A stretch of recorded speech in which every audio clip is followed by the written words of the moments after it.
Hi friends, welcome to Akshaya kitchen recipes. இன்றைக்கி இந்த வீடியோவில் ஒரு கப் ரவை, 2 தக்காளி சேர்த்து நல்ல சுவையான ஒரு பிரேக்ஃபாஸ்ட்டும், அது கூடவே அதுக்கு பொருத்தமான ஒரு ஈஸியான சைடிஷ் ரெசிப்பியும் எப்படி செய்யறதுனா பார்க்க போகிறோம். வீட்டில் இட்லி தோசைக்கு மாவு இல்லாத சமயங்களில் 10 நிமிஷத்தில் செய்கிற மாதிரி ஒரு இன்ஸ்டண்ட்டான பிரேக்ஃபாஸ்ட் தாங்க. அதுக்கு மிக்சர் ஜாரில் 2 மீடியம் சைஸ் நல்ல பழுத்த தக்காளியை கட் பண்ணி சேர்த்துக்கங்க. கூடவே ஒரு 4 வரமிளகாய், தோல் சீவன இஞ்சி துண்டு கொஞ்சம் சேர்த்து நல்ல மையாக அரைச்சி எடுத்துகிட்டு வந்துடுங்க. இந்த அளவுக்கு தக்காளி, வரமிளகாய், இஞ்சி அரைப்பட்டதும் இதோட 1 கப் அளவுக்கு ரவை, 200 கிராம் அளவுக்கு ரவை சேர்க்குறேன். அதே கப்பில் 1/4 கப் அளவுக்கு கோதுமை மாவு சேர்த்துக்கங்க. 50 கிராம் அளவு கோதுமை மாவு சேர்த்துக்கங்க. கூடவே தேவையான அளவு உப்பு சேர்த்துட்டு, எந்த கப்பில் ரவை எடுத்தோமோ அதே கப்பில் 1 கப் அளவுக்கு தண்ணீர் ஊற்றி நல்லா ஒரு ஓட்டி எடுத்துகிட்டு வந்துடுங்க. ரவை எல்லாமே நல்லா அரைப்பட்டு நல்லா தோசை மாவு பார்த்துக்கு இருக்குது. இதை அப்படியே ஒரு மிக்சிங் பவுலுக்கு மாற்றிக்கங்க. இது மாதிரி மிக்சிங் பவுலில் மாற்றிட்டு இது கூடவே மிக்ஸி ஜாரில் கொஞ்சமாக தண்ணி விட்டு அலசி ஊற்றி மாவை கலந்துக்கங்க. ரொம்ப தண்ணியாகவும் இருக்கக்கூடாது, ரொம்ப திக்காகவும் இருக்கக்கூடாதுங்க. 1 கப் தண்ணீர் சேர்த்து கொஞ்சமாக மிக்ஸி ஜாரில் தண்ணி அலசி ஊற்றிருக்கேன். இப்போ கொஞ்சம் தண்ணியாக இருக்கிற மாதிரி இருக்குது. ரவைன்றதுனால இது அப்படியே ஒரு 8லேருந்து 10 நிமிஷம் ஊறட்டும். ஊறிச்சுன்னா மாவு கொஞ்சம் திக்காகும். இப்போ இதுக்கு வேண்டிய சட்னி ரெடி பண்ணிக்கலாம். அதுக்கு மிக்சர் ஜாரில் 1/2 கப் அளவுக்கு பொடியாக கட் பண்ண தேங்காய், 1/4 கப் அளவுக்கு பொட்டுக்கடலை, கூடவே ஒரு 3 பச்சை மிளகா, உரிச்ச பூண்டு ஒரு 3லேருந்து 4 பூண்டு பல் சேர்த்துக்கங்க.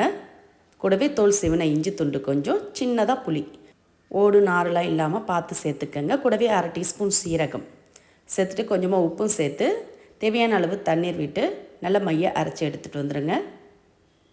பாருங்கள், இன்ஸ்டன்ட் சட்னி ரெடி ஆகிடுது. ரொம்ப ரொம்ப சுவையாக இருக்கும். இது பொங்கல், பூரி, சப்பாத்தி, தோசை எல்லாத்தோடையும் அருமையாக இருக்குங்க. இட்லிக்கு சூப்பராக இருக்கும். இப்போ இதுக்கு ஒரு தாளிப்பு ரெடி பண்ணி ஊற்றி கலந்து எடுத்து வச்சுக்கலாம். அவ்வளோதான், சிம்பிளாக ஈஸியாக செய்யக்கூடிய இந்த சட்னி ரெடி ஆகிடுது. நம்ம செய்ய போகிற இந்த பிரேக்ஃபாஸ்ட்டுக்கும் ரொம்ப ரொம்ப அருமையாக இருக்குங்க. நீங்களும் இதே மாதிரி ட்ரை பண்ணி பாருங்கள். இப்போ சட்னி ரெடி ஆகிடுது. இப்போ மூடி வச்ச ரவையை திறந்து பார்த்துக்கலாம்.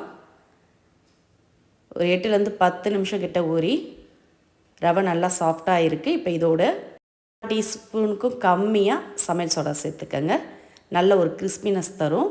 இப்போ சேர்த்து நல்லா மாவை கலந்துக்கங்க. மாவு கரெக்டாக தோசை மாவு பார்த்துக்கு இருக்குது பாருங்கள். இதுதான் கரெக்டான பதம். இப்போ ஊற்றி எடுக்கிறதுக்கு தவாவை சூடு பண்ணிக்கங்க. அதில் கொஞ்சமாக தண்ணீர் தெளிச்சிக்கங்க. தவா நல்லா சூடானதும் கொஞ்சமாக இது மாதிரி தண்ணீர் தெளிச்சுட்டு துணியால் துடைச்சிடுங்க. துடைச்ச பிறகு இப்போ கலந்து வச்ச மாவுலேருந்து 1/2 கரண்டி அளவு மாவை ஊற்றிக்கங்க. ஊற்றி எந்த அளவுக்கு மெலிசா தீத்த வருமோ அந்த அளவுக்கு நல்லாவே மெலிசா தீத்திக்கங்க. தீத்தவும் ஈஸியாக தான் வரும். பாருங்கள், நல்ல மெலிசா சூப்பராக ரவுண்டாக வந்திருக்கு. இப்போ இது மேலே கொஞ்சமாக எண்ணெய் சுற்றிரு விட்டு ஒரு சைடு வெந்ததும் திருப்பி போட்டுக்கங்க. திருப்பி போட்டு இன்னொரு சைடும் வெந்து செவந்ததும் எடுத்துருங்க. இது மாதிரி தோசை சுட்டு வச்சிங்கன்னா போதும், 10 தோசை கூட சேர்த்து வாங்கி சாப்பிடுவாங்க. அதுவும் இந்த சட்னியோடு சேர்த்து சாப்பிட அருமையாக இருக்கும். இப்போ 2 சைடுமே வந்து செவந்ததும் எடுத்து பிளேட்டுக்கு மாற்றிடுங்க. இதே மாதிரி மீதமுள்ள மாவையும் சுட்டு எடுத்துகிட்டு வந்துடுங்க.